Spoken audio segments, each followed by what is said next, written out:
If there is anything in this map, don't go blaming it on nameless forces.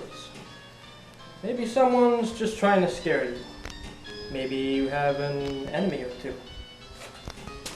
Think it over, will you? Someone using your desk, Uncle George? He came in to keep me company, darling. Well, that was very sweet of him.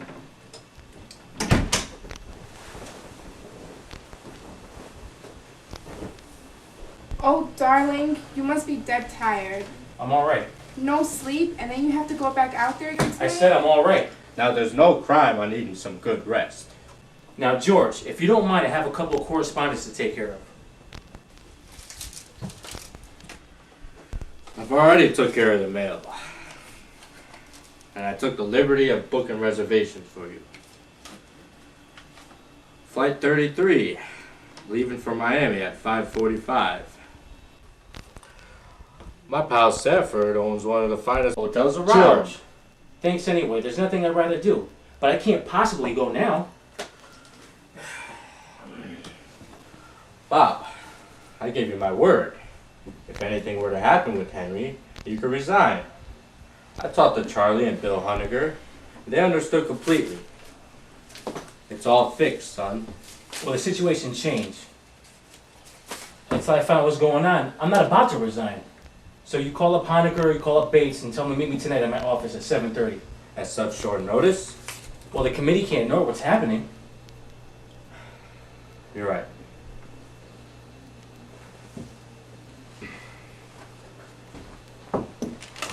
Darling, And I didn't mean to snap at you. now why can't you resign? Well, because possibly something real, something unreal, I don't know, waiting to kill one of us every time I jab a pin into the map. Bob, you're talking about Henry Trowbridge. The poor man died of a heart attack.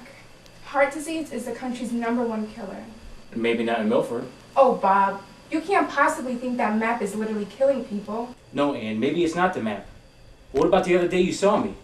You heard me, you want me, I need you? Bob, I was just trying to bring a little romance into a very dull and abysmal life. No, Ann, don't try to deny it. I do deny it. I love you. I'm not sort of any cutthroat to you. Hey, can't you take a joke? Alright then, I was lying to you too. Would that bring you back to reality? Bob, I think we should take advantage of those plane tickets. George and Sanford can be the best man. Well, the offer does sound attractive. But I love you so much. now, Ann, if you're gonna cry, you could do it someplace else.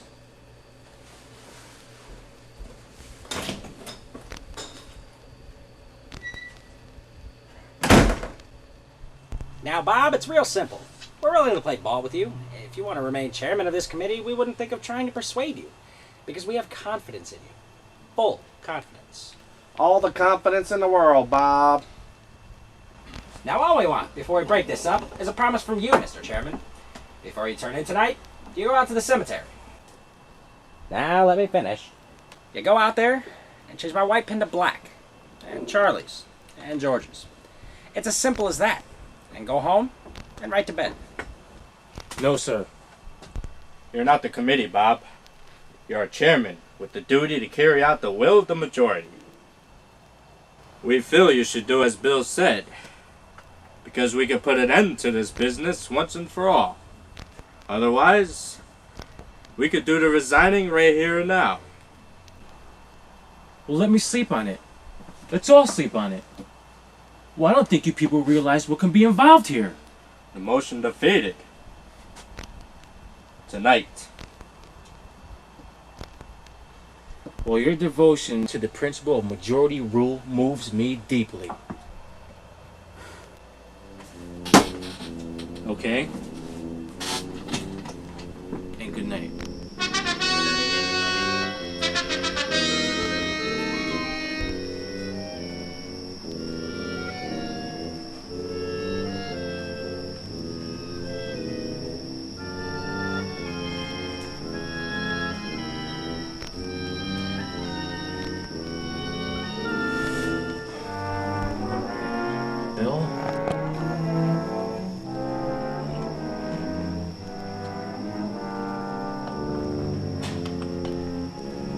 Bates. And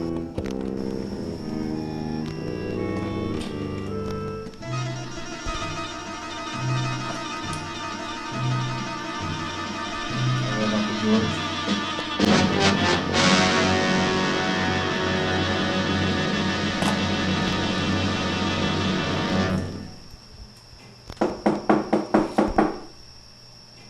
Who is it? It's me, Bobby. Can you open up?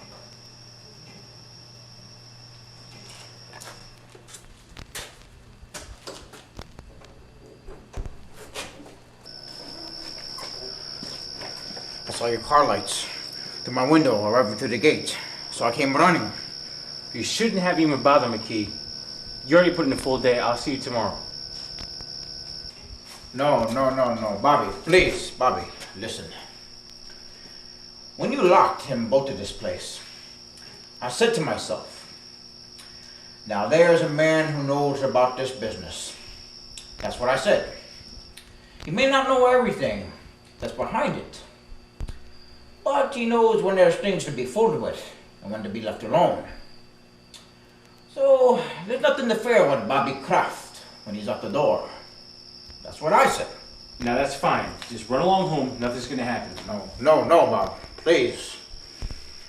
You lock this door again and send yourself home. Or else, who can answer for what may happen to the whole mystery of the both of us? It'll have to be open sometime, Andy. If I don't do it, they'll find someone who will. Good night, Andy. Good night.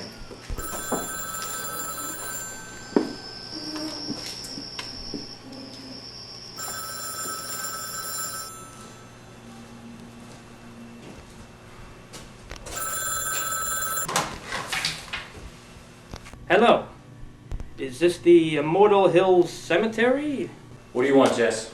Bob, why didn't you answer me? I've been looking all over town for you. I'm calling from your place now.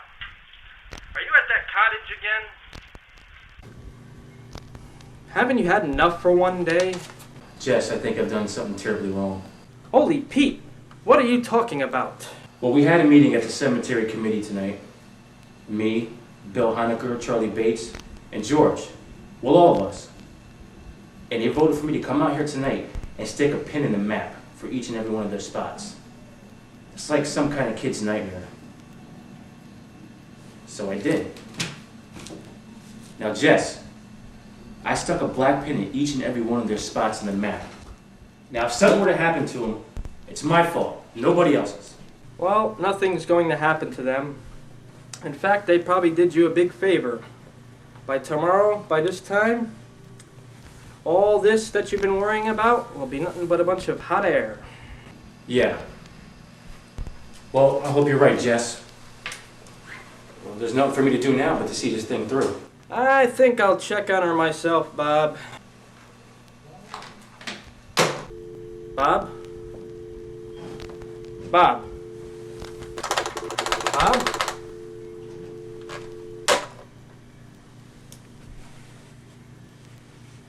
Honecker Bates.